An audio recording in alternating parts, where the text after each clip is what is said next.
Em nome do Pai, do Filho e do Espírito Santo. Amém.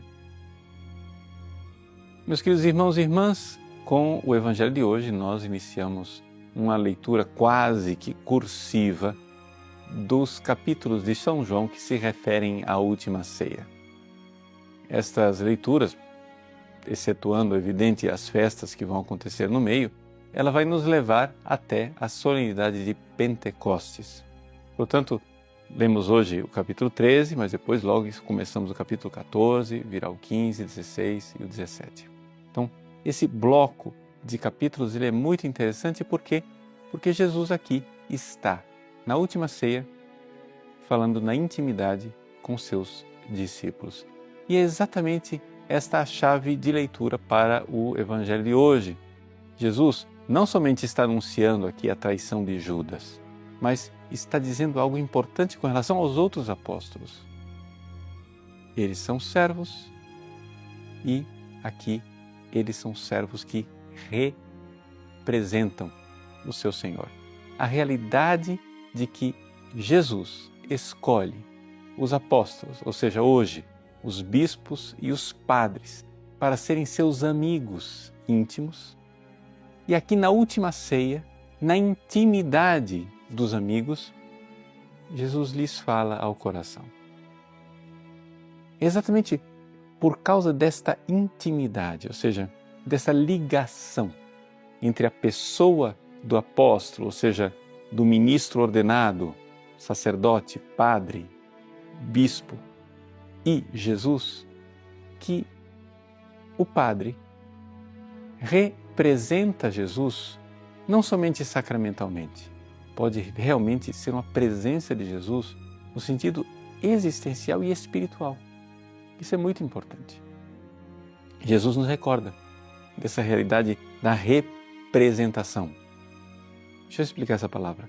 Quando eu digo que eu represento, isso pode ter uma conotação fraca, que seria a conotação de um teatro. Eu estou representando Napoleão. Eu não sou Napoleão.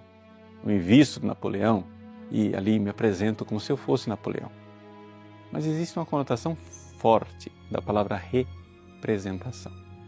Ou seja, quando eu sou um embaixador e eu represento um país, eu represento um rei, pois bem, ali eu sou a presença, eu represento no sentido de presença, eu sou a presença daquela outra pessoa. O apóstolo, ele é uma presença de Cristo. O ministro ordenado, ele é uma presença de Cristo. Vamos supor que esse ministro ordenado seja indigno, como Judas. Mesmo assim, ele é uma presença, no sentido sacramental. Mas o ideal, o bom e o fantástico é que os padres e bispos não precisam ser somente presença sacramental. Eles podem pegar aquela graça do sacramento e crescer espiritualmente para ser também uma presença espiritual, uma presença existencial, onde eles vão aos poucos se configurando a Cristo. No ritual de ordenação, o bispo pergunta exatamente isto ao diácono que vai ser ordenado padre. Se ele quer se configurar, ou seja, se ele quer formatar a vida dele no formato de Cristo, ter no seu coração os mesmos sentimentos de Cristo e viver mesmo como uma presença de Jesus aqui neste mundo. Por isso, ao iniciarmos a leitura destes capítulos da última ceia, vamos sempre ter diante dos olhos que é evidente, Jesus está dando aqui uma mensagem para todos os cristãos, mas está dando sobretudo para os seus amigos, os seus íntimos, com portas fechadas. Ele fala aos apóstolos. E rezemos então pelos nossos sacerdotes, padres e bispos, para que sejam uma representação de Cristo, se configurem e sejam a presença do próprio Cristo no nosso meio. É necessário mesmo rezar, para que sejamos fiéis à graça que recebemos na nossa ordenação. Deus abençoe você. Em nome do Pai, do Filho e do Espírito Santo.